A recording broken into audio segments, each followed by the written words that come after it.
جو سب کا سب اشرف البشرا میں تھے، حضرت عثمان، عبدالرحمن بن عوف، زبیر بن عوام، سعد بن وقاص۔ حضرت عمر سے ملاقات کے لیے آگے ابھی یہ بیٹھے تھے کہ اتنے میں جو دربار کا یافہ خادم دربار کو بیٹھا تو اس جانے کا حضرت عباس اور حضرت علی آنے کی اجازت چاہے اور بلا لیں دونوں آگے۔ وہ دونوں آئے تو دونوں اپنے آپس میں کچھ بحث ہو رہی تھی، اور واقعہ کیا تھا؟ واقعہ یہ تھا کہ حضرت حضور کی وفات کے بعد حضرت عباس اور حضرت علی دونوں حضرت ابوبکر کی خدمت میں حاضر ہوئے تھے کہ حضور کی میراث میں سے ہمارا حصہ ملنا چاہیے۔ میراث کے حساب سے ازواج مطہرات کا 8واں حصہ بنتا تھا، اور آدھا بنتا تھا حضرت فاطمہ کا نصف، اور بقیہ کے بعد حضرت عباس سے، کیونکہ اقبا یہی سے کرنا چچا کی موجودگی میں چچا دار بھائیوں کو کچھ ہوتا نہیں، اور چچاؤں کے حضور کے صرف حضرت عباس زندہ بچے تھے، صاحبزاد کے صرف حضرت فاطمہ کی۔ ازواج مطہرات میں تو اپنا حصہ لینے سے معذرت کرتے تھے، کیونکہ حضور نے فرمایا کہ لانے کو بات رکھنا پڑتا تھا، تو ازواج مطہرات حضرت عثمان کو نمائندہ بنا کر حضرت ابوبکر کی خدمت میں بھیجنا چاہتی تھی میراث میں مطالبہ کرنے کے لیے، لیکن حضرت عائشہ رضی اللہ تعالیٰ نے فرمایا، حضور نے فرمایا لال سے بات رکھنا پڑتا تھا، تو سب کا اپنے ارادہ ملتوی کر دیا۔ اب وہ نکل گئی، اب بچی کون؟ حضرت فاطمہ آدمی کے حقدار اکیلی ہونے کی بنا پر، اور باقی اخبار والے کے اعتبار سے حضرت عباس۔ اگر سرکار بھی تقسیم ہوتا تو اس کا تقسیم ہوتا۔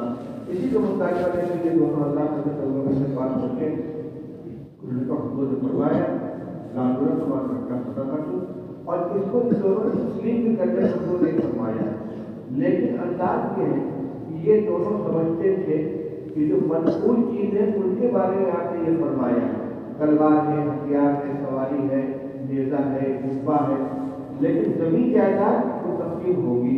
لیکن جب حضرت عمر رضی اللہ کی مطلق روایت سنائی تب سمجھ میں آ گیا کہ ہم جو سمجھتے تھے حضرت عمر حضرت ابوبکر اس سے مستقل نہیں ہے، اور یہ وہی عمل کریں گے جو انہوں نے سمجھایا، لہٰذا خاموشی سے واپس آ گئے۔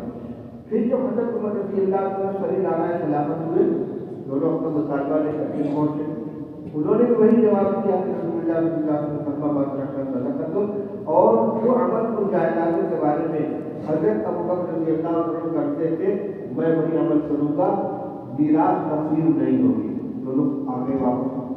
لیکن پھر انہوں نے یہ خواہش ظاہر کی کہ دو طرح کی چیزیں تھیں، کچھ جائیدادیں وہ تھی 7 یا 8 جائیدادیں تھیں جو مدینہ کے اندر تھیں، ان کے بارے میں تو رسول اللہ صلی اللہ علیہ وسلم کے نے جو ان کے بارے میں جو خرچ کرنے کا طریقہ تھا اس کو تو حضرت ابوبکر رضی اللہ حضرت عمر رضی اللہ تعالیٰ نے حوالے کر کے دیتے ان دونوں حضرات کے کہ آپ دونوں مشترک طور پر اس کی نگرانی کریں گے، لیکن مالک نہیں رہیں گے، متولی رہیں گے، اور دونوں مشترک طور پر کام کریں گے، اور جہاں جہاں رسول اللہ صلی اللہ علیہ وسلم خرچ کرتے تھے ازواج مطہرات کا نفقہ اس میں دیا جائے گا، اور آپ کے جو عامل ہیں ان کا نفقہ اس میں دیا جائے گا، اور جہاں جہاں آپ خرچ کرتے تھے بیت المال کی ضرورتوں میں ہتھیار خریدنے میں سواری خریدنے میں وہاں خرچ کریں گے۔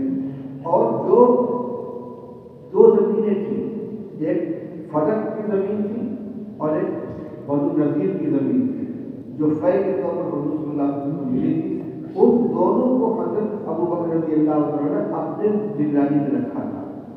تو اب یہ جو دونوں زمینیں مدینہ کی جو جائیدادیں ان دونوں چچا بھتیجے کو حوالے کی گئی تھی، اس کے انتظام میں دونوں میں جھگڑا ہو رہا تھا۔ یہ جو واقعہ ہے اس وقت کے حضرات پہنچے ہیں، یہ مطالبہ لے کر پہنچے ہیں کہ آپ اس کو بانٹ کے آدھا ہمارے ذمہ کر دیجیے، آدھا ان کے ذمہ کر دیجیے، ہم اپنے نگرانی کریں گے اپنے حصے کی، یہ نگرانی کریں گے اپنے حصے کی، مشترک نگرانی کے لیے جھگڑا ہوتا ہے۔ حضرت عمر نے فرمایا یہ نہیں ہوگا، آگے چل کر آدھے کے آپ مالک ہو جائیں گے، آدھے کے آپ مالک ہو جائیں گے، خاندانی کی ملکیت بن جائے گی، حالانکہ حضور نے میراث ہونے سے انکار کیا ہے۔ یہ جھگڑا چل رہا ہے، اس کا تفصیلہ اس کے اندر آیا ہے، آخری سطر کے اندر آیا ہے کہ ایک چیز تمہارا صبح بتا لی ان ادفعوا الیکما قلت ان شئتما دفعتها الیکما ألا أن عليكما عهد الله وميثاقه لتعملان فيها بما عمل فيه رسول الله صلى الله عليه وسلم وبما عمل فيه أبو بكر وبما عملت فيها منذ وليدها فقلت الله ادفعها إلينا وبذلك دفعتها إليكما. یہ مشترک طور سے دونوں کے حوالے کیا تھا. اس کے بعد کہتے ہیں آخر میں آ کر کہ اگر تم اس کے علاوہ کچھ چاہتے ہو تو وہ نہیں ہونے والا ہے. کل کبستانی میں یہ خزان نہیں بتا چکا اور کچھ چاہتے اور وہ کیا چاہتے تھے جائیداد کو حصوں میں بانٹ کر آدھی کی ذمہ داری اس کو دے دیجیے آدھی کی ذمہ داری اس کو دے دی ان کو دے دی جائے. اگر تمہارے فرمایا کہ یہ نہیں ہوگا مشترک طور سے دونوں متولی بن کر کام کرو گے.